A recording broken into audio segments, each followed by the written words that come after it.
Hey guys, I'm JJ and I'm so excited because this is my first video on YouTube. Yeah, so in this video I'll be organizing my pets, as you can see here, into this big cabinet. I just came home from my dormitory at Yongin in South Korea and I have to get these little poor creatures out of this crowded box. And as I get these out and put them over here, I'll introduce you to some of them. Well, I'll begin with the tarantula things first. This dude is the Goliath pink-toe tarantula. It's small yet, but it'll grow to like 20 centimeters in length. It's a pink-toe tarantula, so it needs good ventilation, some moist, and it's arboreal, so I put in this little cork bark. I'll put it right here. Nice and cozy. And this is my OBT sling. The OBT stands for the orange baboon tarantula. It lives in dry places and it has a lot of webs. Actually, I have an adult of this species, which I'll get to in a moment. These next two, I think the top one is the African horned baboon tarantula, and in this white container I have what was it? A Chilobrachys crotchon sling. So, my cute little tarantula slings. He'll be giants when they grow up, but yeah, they're babies yet. And yeah, this is my Camponotus japonicus colony. It has about 200 to 250 workers with a single queen. This species is the largest ant species in South Korea. I'll show you the colony. Do you see this guy moving all the brood? And where's the queen? Wait a moment.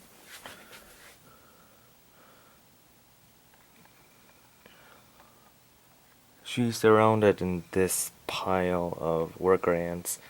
And if you see it from the bottom, you can see actually these hundreds of larvae and eggs. Here's some eggs, and I think here's all the larvae. Put them back into their red box because all ant species are colorblind to red, so I put them in this red, slightly red, partially red box. I'll put them here because it's dark. Actually, I have two more colonies, one of the same species and another is a similar species called Camponotus atrox. And I have them currently in an Ants Canada hybrid nest setup. So if you know that, you know what I'm talking about, and they're really beautiful ants. So I'll introduce them in a future video. And next are my juvenile tarantulas. This is the salmon pink bird eater tarantula. Here, let me show you.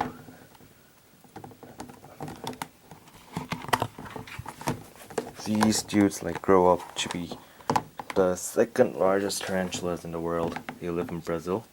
They have pink fur. Ain't she beautiful? She had a super mealworm meal last night. Yeah, she's beautiful. She's not that large yet. She's about this big, but she grows up larger than my hand. And she has... Oh! Whoa. Yeah. I'll get the leg back on so she doesn't escape. So here, and this is my rose hair tarantula. Oh. Actually, she's 3 years old, but she's still not an adult. She hasn't been eating for 3 months. And I think she'll molt in a few weeks. And she's a beauty. She's pink. She's quite large, larger than the salmon pink bird eater. But these dudes, they're really slow, not aggressive. But they also live very long. They live up to 25 years. Grammastola rosea. And the larger OBT tarantula, she molted last week, and she's here with all her webs, interconnected webs. She's beautiful. She has a great color. If you're new to tarantulas, this is one of the most common tarantulas you can find in the pet market, and also one of the most beautiful. Look at this beauty.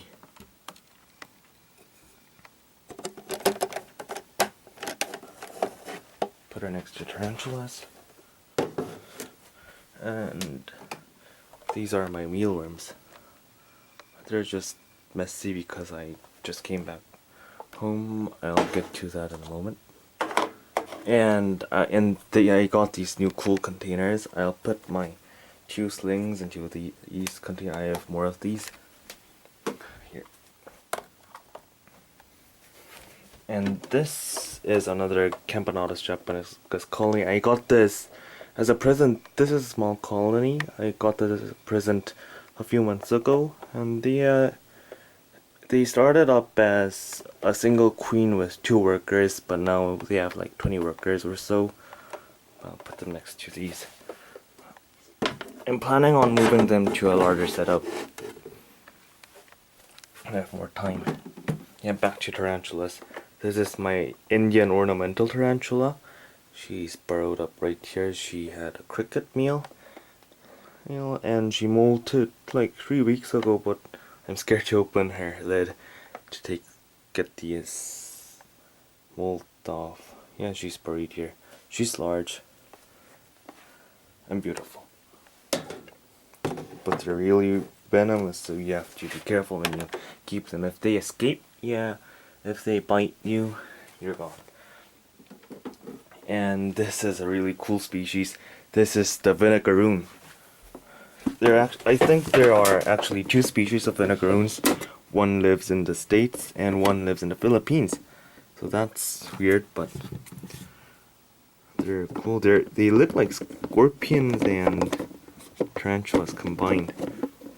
See this? So, do you see this tail? This tail is why they're called Vinegaroons, because when they're in danger, they shoot acetic acid, which is vinegar, out of these little tails, and they smell like vinegar because they shoot vinegar out. That's their defense mechanism. And if you see closely, you can see these 2 antennae. They're actually blind. If you can see these small eyes, their eyes are almost useless, so they use these 2 when they're hunting and looking for food. Okay. Yeah, she just sprayed some vinegar. I smell that acid smell. They're quite fast. They don't seem fast, but when they hunt, they're really fast. Put this driftwood back in position. Sorry for that. Just new to YouTube. And where should I put this? Put this deep into.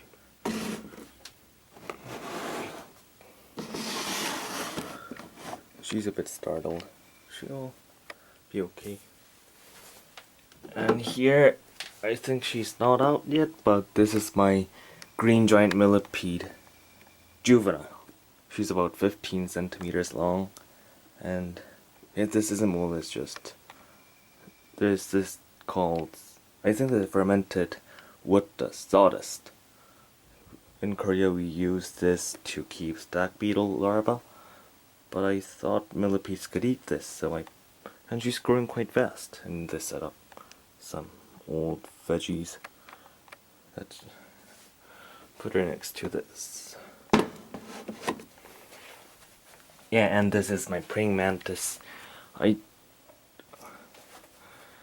She's quite new to this collection. I actually got an egg sac from school. I found an egg sac in the building, and I actually hatched about 20 of them hatched, but I let the rest go, and this is what's left. She's beautiful. She hunts really well. She acts to my movements. She thinks it's food. It's not. Can I put this here?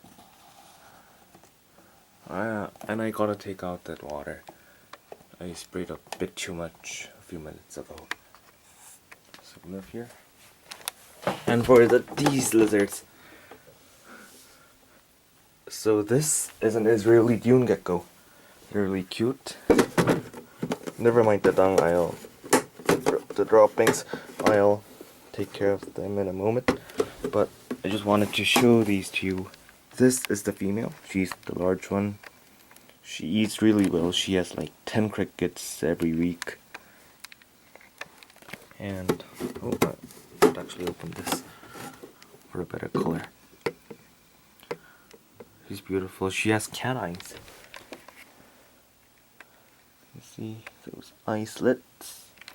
And here's the male. He's much smaller, but he's faster and nimbler. Oh.